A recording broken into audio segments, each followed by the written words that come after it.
Alors, nous sommes maintenant dans une autre belle région viticole française, la Gascogne, au domaine de la Haye, avec Jean-Luc Lapeyre. Je crois qu'il faut bien tout prononcer en Gascogne, toutes les lettres de votre mot. Tout à fait. On prononce... Alors, reprononcez-nous votre nom. Alors, Jean-Luc Lapeyre, voilà. Alors, vous venez de Gascogne, vous avez globalement deux grandes catégories de produits que vous réalisez et que vous proposez. Les Côtes de Gascogne, une appellation, et puis l'Armagnac. Alors, parlons déjà des Côtes de Gascogne, qui sont peut-être pas parmi les vins les plus connus en France. Tout à fait, parce qu'il faut savoir qu'on existe à peu près depuis le début des années 80, Côtes de Gascogne. Jusque-là, on faisait essentiellement que de l'Armagnac. Donc, ça fait que bon, on a 30 ans d'existence et on est peu connu sur le marché français. On est surtout connu, on va dire, à l'exportation, parce que nos vins sont essentiellement, on va dire, destinés à l'exportation et vendus à l'étranger à hauteur à peu près, on va dire, de 80%. Donc, il faut savoir que 80% de ce qu'on produit est vendu à l'étranger. Par hors France. Hors France, tout à fait, voilà. Hors France, donc CE et hors CE, quoi. Hors Europe. Voilà. Alors les vins, essentiellement des blancs, enfin des rouges aussi un peu, mais essentiellement des blancs. Parlez-nous des cépages de ces Côtes de Gascogne. Alors on va dire le cépage le plus représentatif de la région, c'est le Colombard, qui représente, on va dire, dans les 80% de ce qui est vendu à l'exportation, qui représente à lui seul, on va dire, 70% de ces assemblages, de ces vins qui sont vendus à l'exportation. C'est vraiment la typicité de la région. Donc, alors à part le Colombard? À part le Colombard, vous avez ensuite le Gros Mansin, qui est aussi, on va dire, lui, inféodé à la Gascogne. Hein. Il n'est produit que pratiquement à 99% qu'en Gascogne et qui est très, très représentatif de la région également. Alors, et dans les rouges, les cépages pour les rouges? Alors donc, on a tous les cépages, on va dire, du sud-ouest, on va dire donc du Bordelais, notre voisin. Donc c'est tout ce qui est Merlot, Cabernet Franc, Cabernet Sauvignon, du Tanat, notre voisin du Gers, quoi, de l'appellation Madiran, le Tanat, et un petit peu après un petit peu de Syrah et un petit peu de Malbec. La caractéristique, la typicité de vos vins, aussi bien en blanc qu'en rouge? Alors, on va dire la caractéristique globale des vins de Gascogne sont des vins fruités, des vins plaisir, des vins qu'on va boire à l'apéro. À l'apéro, voilà, essentiellement, des vins qui sont sur le fruit en général, quoi, des vins de plaisir.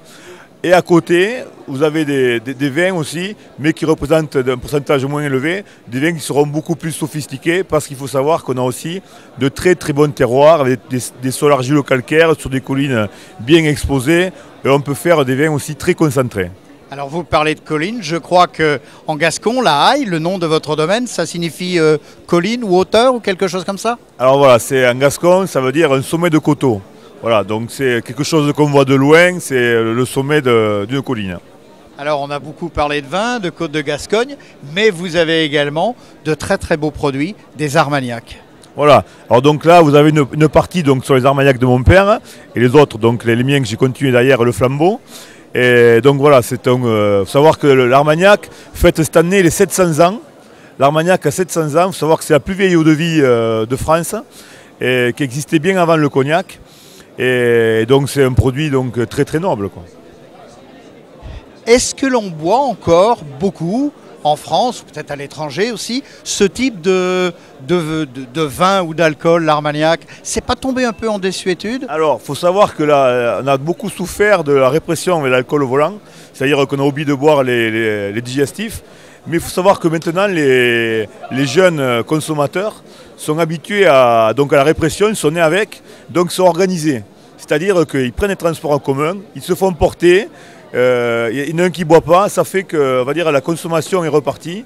Et en France et à l'étranger, avec les nouveaux pays de l'Est, Russie, Chine, on a des grosses demandes qui sont devant nous, et donc même on refuse des marchés parce que pour des volumes trop importants. Alors Jean-Luc, juste en mot de la fin, vous le buvez comment vous l'Armagnac? Comment ou dans quelles conditions? Moi je le bois du matin au soir, moi je suis né dedans de toute façon. Et donc vous êtes bien conservé, hein? Vous êtes un beau fruit dans de l'alcool de qualité. Voilà, c'est ça. Il faut savoir que chez nous, on n'a pratiquement pas de docteur, hein, parce que c'est le meilleur remède. Hein. C'est antidépresseur, c'est antivirus, antibactérie. Donc vous confirmez que l'Armagnac est le secret, celui qui va permettre de sauver la sécurité sociale?